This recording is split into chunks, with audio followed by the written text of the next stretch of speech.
Okay, so the lab quiz will cover two topics, transgenesis and genetic modification, which is the GMOs. The other topic is protein purification. Here I'm gonna talk about GMOs in this video, and then about the purification in the other video. So, most important concepts in this article or lab or video is the following. You need to know what's artificial selection. So we already know about natural selection, right? Natural selection. Okay, so natural selection is the bacteria or plant or animal will have spontaneous mutation that will make it survive harsh environment compared to the other ones, and it will, as I said, survive, and the other ones, because they didn't develop endurance or that spontaneous mutation, they will not survive. So that happens in nature. That's what we call natural selection. Artificial selection is when we as humans, here as you can see I've underlined it, selectively breed the crops. So we choose those desired traits. So you know how what's his name, Mendel, what he did was he had white flowers, right? Okay, and he pollinated it with, let me see if I can change the color. I know I'm taking a while. He had white flowers and he wanted to pollinate them with red flowers, right? And the result gave him pink flowers. Oops. I'm talking about codominance here. But the point is, he controlled for the traits. He was like, I want to take red and white and pollinate them together, and he got his red flowers. Yeah, this drawing looks ugly. Point is, you get the point. So that's artificial selection. We select the traits that we want to focus on in something, and then we're like, okay, I'm only gonna breed those types of flowers or those types of organisms. Like when you know that a certain horse is a pure breed, and you just want only pure breed horses, so you just breed those horses, something like that. So that's artificial selection. You select the trait that you want, and you just keep making sure that it does not interact with other traits. So this type of selection takes multiple generations, so it's very long.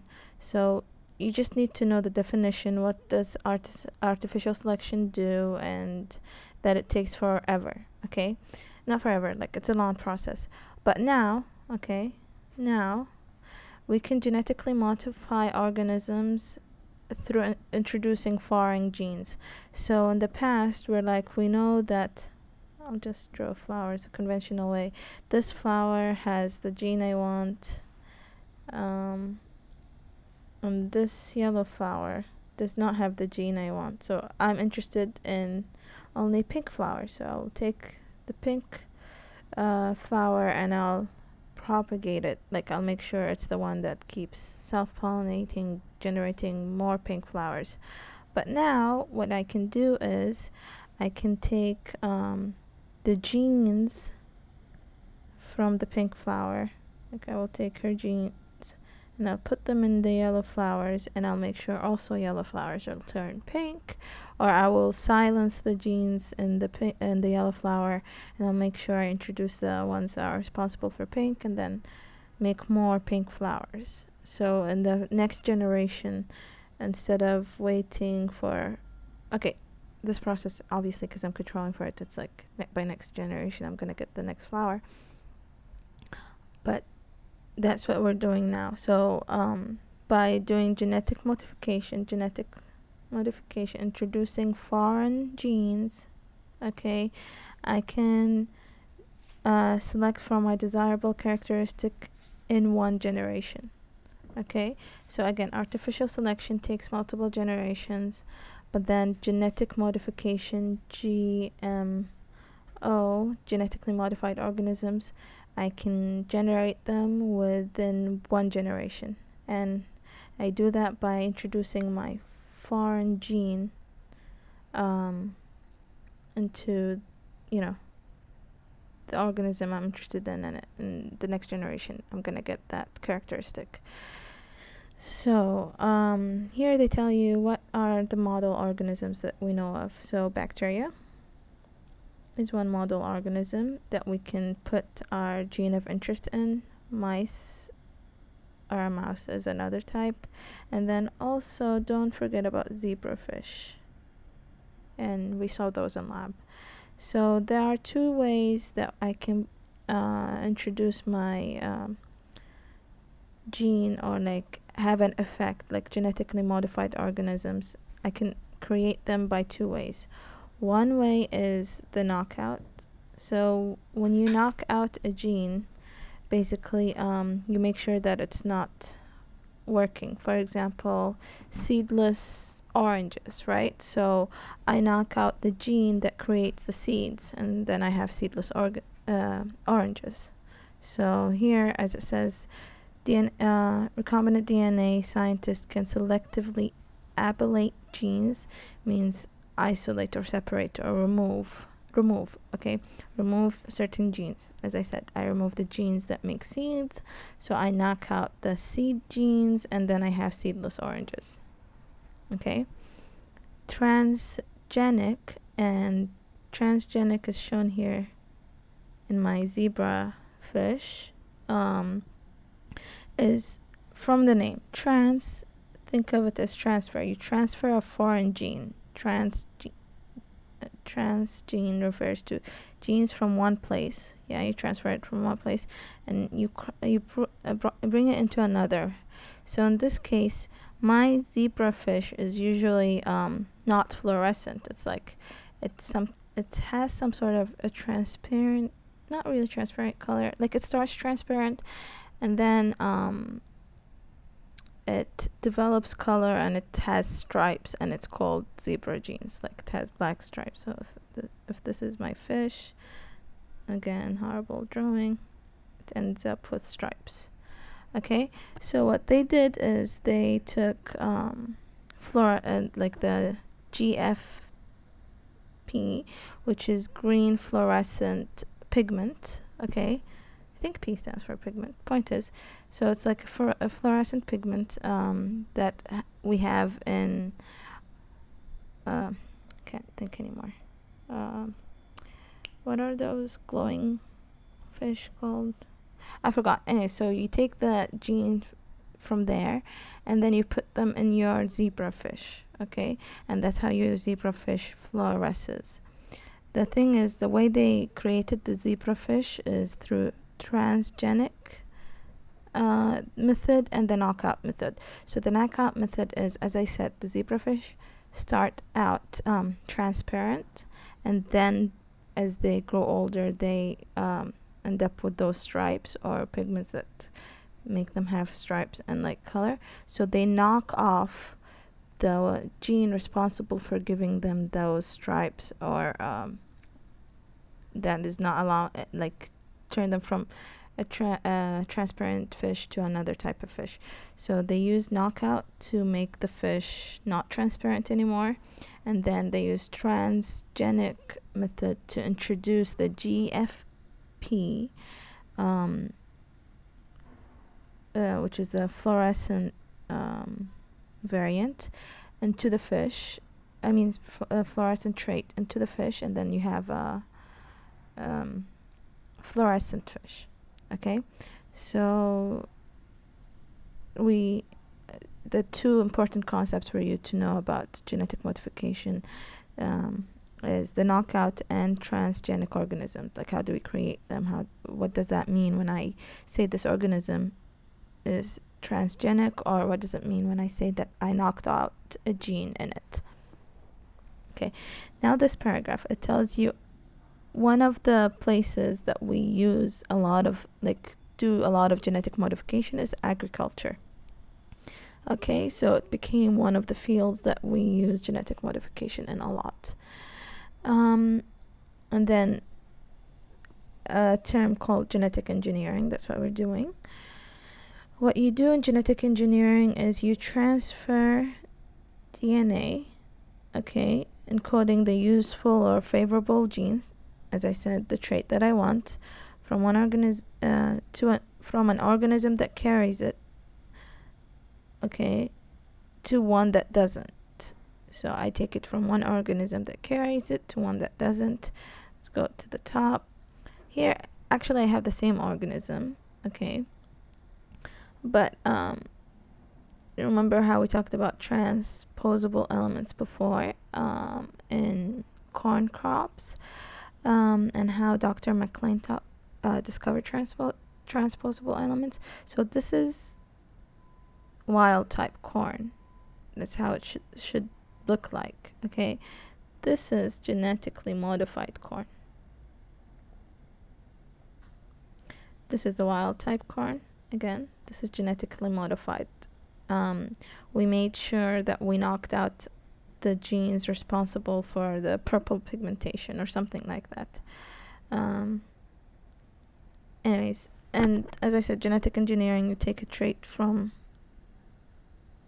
one organism that has it to another that does not have that gene of interest. To do that, you need a promoter. Okay, you can't only take the DNA segment and just introduce it into the organism and you're like, okay, it's gonna get transcribed into the protein that will express the gene. Like, how do you express genes? It's when they're transcribed into proteins or into enzyme. That's how you know that your gene has been transcribed.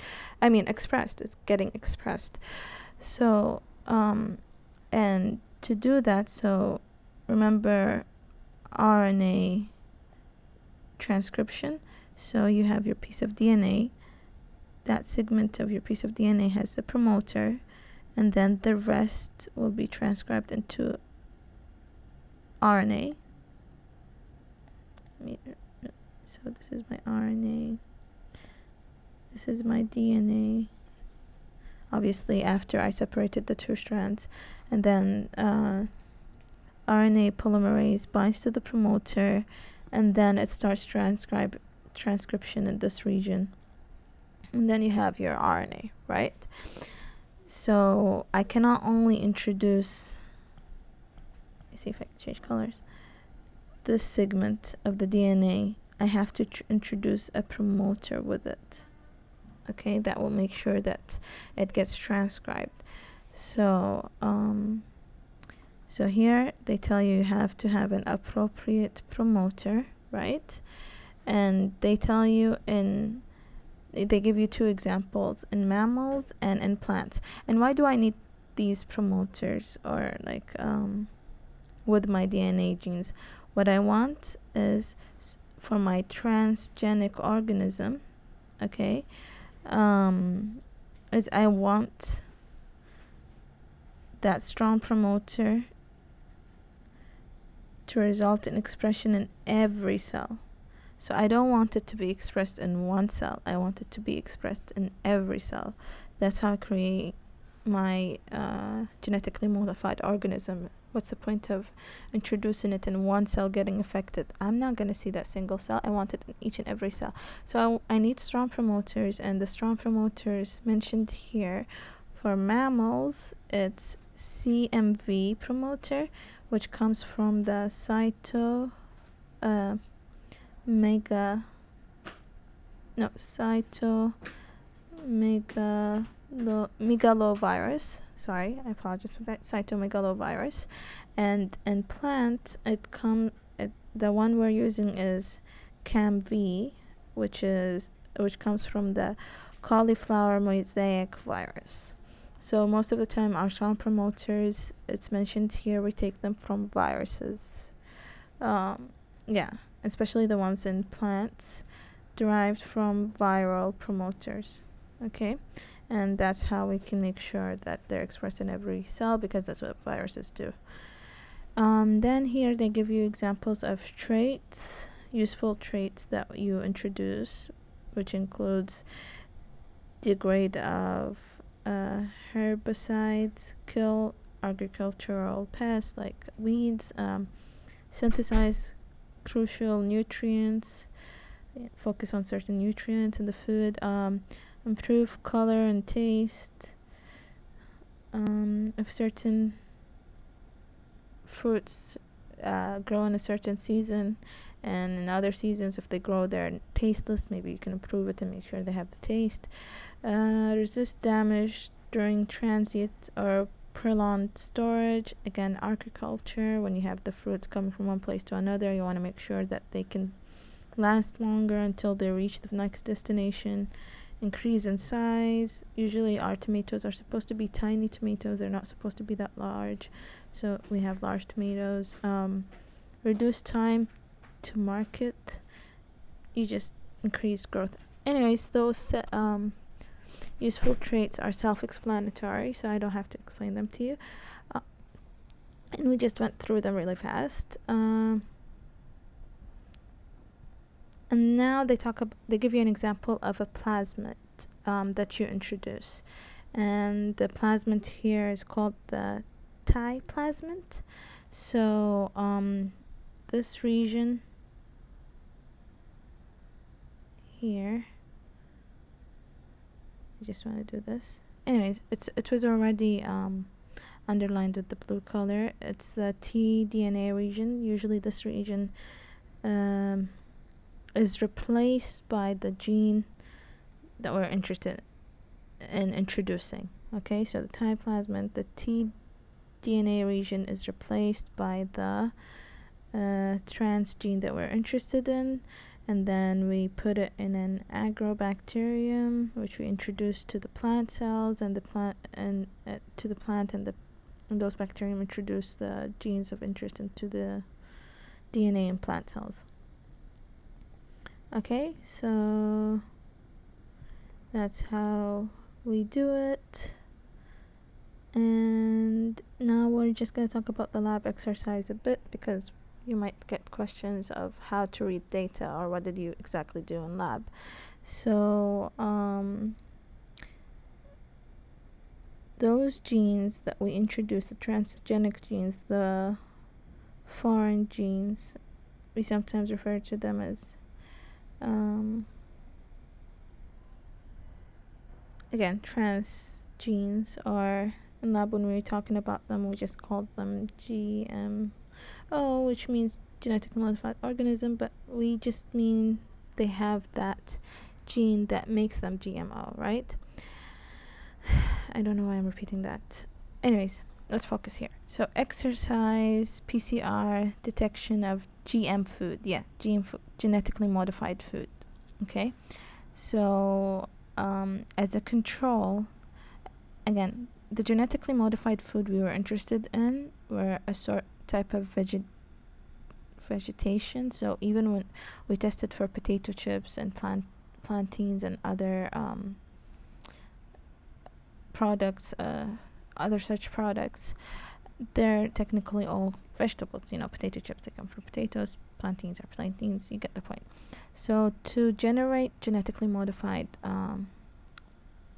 vegetables, or those potato chips that are originally from plants, if you remember, the promoter we use is the one that comes from cauliflower, the cauliflower mosaic virus promoter.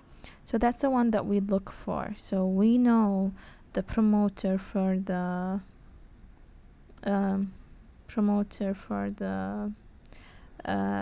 cauliflower mosaic virus. We know the sequence for it. Since we know the sequence for it, we can design a primer. Remember, PCR, we need primers. We can design a primer that is gonna bind to that region of the promoter region of the cauliflower mosaic virus promoter, and then detect it through PCR. That's the point. So our promoters will be, what's the word I'm looking for? Not will be a perfect match for our primers will be a perfect match for the promoter. Okay, covalent and not covalently bonded. Anyway, so hydrogen bond will form between those two strands. So if I have, here is my CAMV promoter, and this is 3 and this is 5, and then no, I can't have my promoter this way. It's 5, 3. I'll have my primer, and then this is my DNA of interest that has the GMO or gene that made the organism transgenic. I will have my primer 5 to 3 primer. Okay, in this direction it will bind to the, it will create hydrogen bonds between the promoter and the primer. I ramble a lot on the video because I need a face to talk to, otherwise I feel like I'm talking to myself, but you get the point. So our primers are gonna bind to the promoter region because we know the sequence for the promoter. We're not sure what kind of gene was introduced into our genetically modified food product, right? We know they introduced a foreign gene, but there are different foreign genes they can introduce. But the one thing we know they have in common is that promoter. So our primers will bind to our promoters. That's the point that I was trying to get to. Okay, so, and then we have another sequence that we use as a control, so positive control. This sequence for specifically in plant is tupelin. You will find it in all plants. So it's like, so if I put the primer that will bind to that sequence, that the tupelin sequence, then I will always find it if we're dealing with plants in this case. Okay, so as a control I use tupelin. Why do I use tupelin as a control? First, I want to make sure that the potato chips I'm eating is actually, naturally used to be a potato chips. It's actually a plant, and then they introduced a genetically modified thing to it. Not that it was some sort of animal product. I'm just kidding. I'm just making things up. No, you're using it because if I know that tupelin is always there, how do I make sure that my PCR went correctly? So how do I make sure that I actually isolated the DNA from the potato chips, right? So I know that tupelin is present in the potato chips DNA.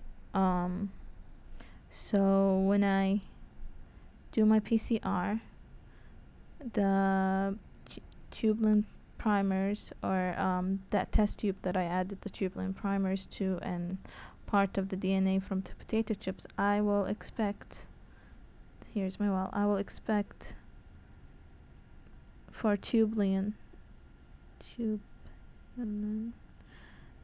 be present. So if tubulin was present, and then in the well that I have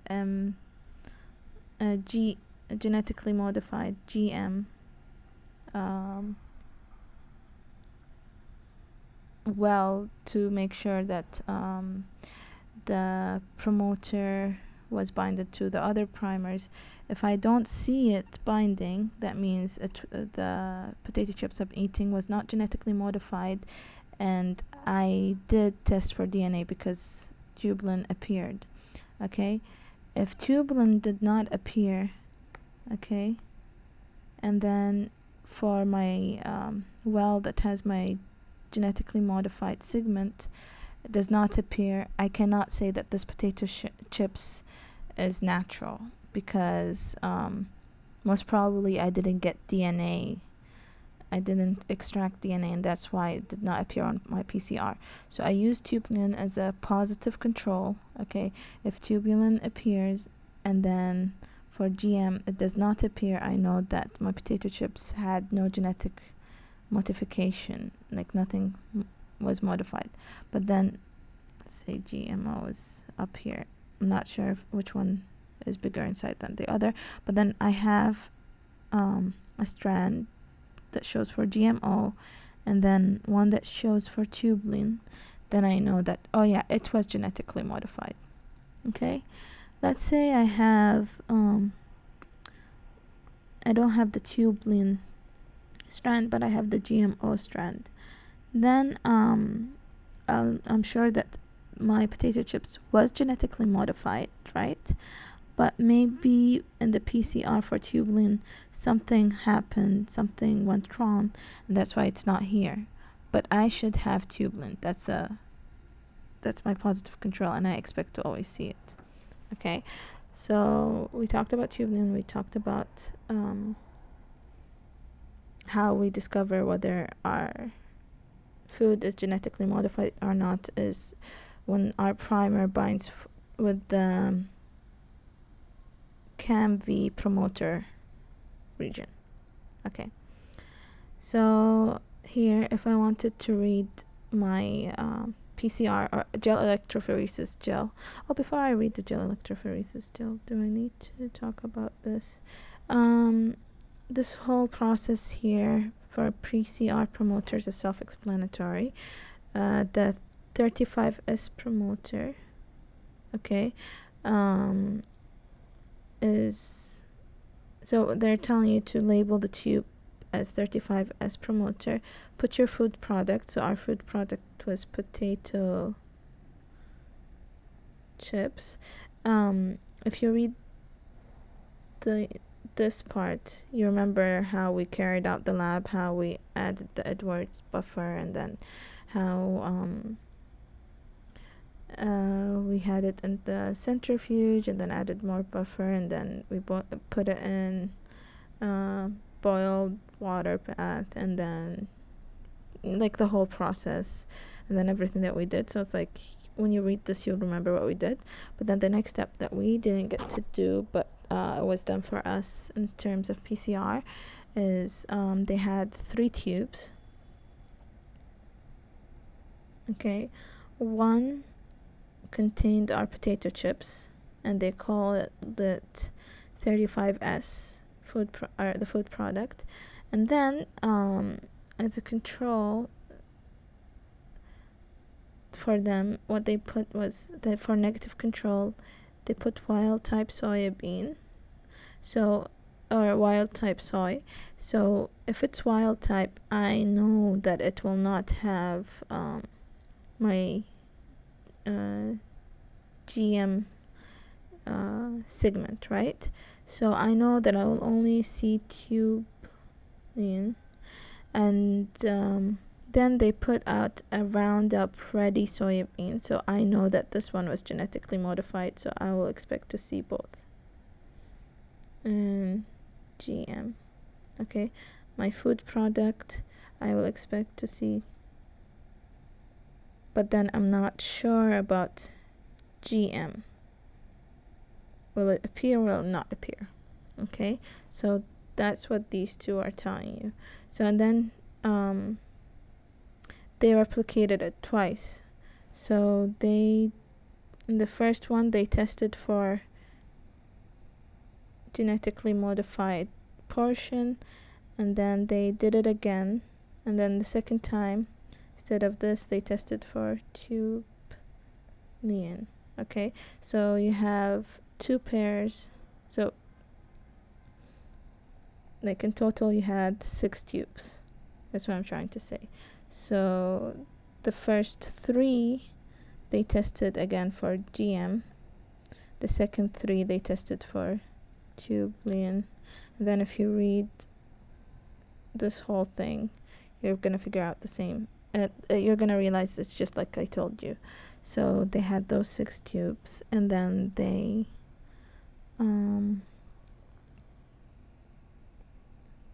they put them in the gel electrophoresis. Okay, so here they did the wild soybean, they tested for tubulin, and they tested for my MG or 35S, which represents my genetically modified segment.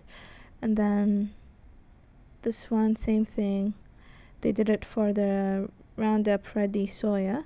And then here is for your food product. So here is test tube 1, 2, 3, 4, then 5, then 6. Okay, you get the point. So for soybean, for the wild type soybean, what do we say? We would expect to see tubulin, okay, and we will not expect to see the 35S, right? So it's not here, is it? No. So that just confirms that I did get my DNA and it has tubulin and it doesn't have that genetically modified segment. Then the other one, the Roundup Ready soya, I know that it should have the genetically modified segment. So again, tubulin appeared, that means I did extract the DNA correctly, and then I see that the segment that represents whether it's genetically modified or not appears, so it just confirms I knew it was genetically modified and just confirmed to me that yes, it is genetically modified. Then for the food product that we tested for, okay, so here they give you two examples of food products, food product 1 and food product 2. So in food product 1, I see tubulin, okay, which means it's not genetically, DNA extraction was successful, PCR was successful, everything was fine, and then I don't see the 35S gene of interest, or that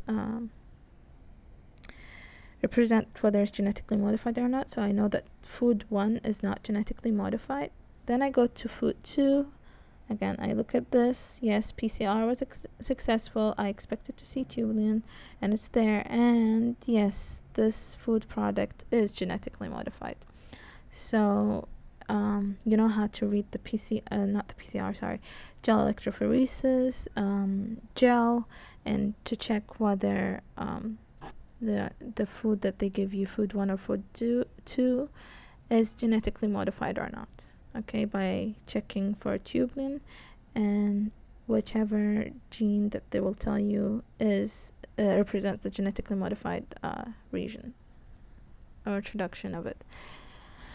That is it for GMOs. Hope you find this video helpful.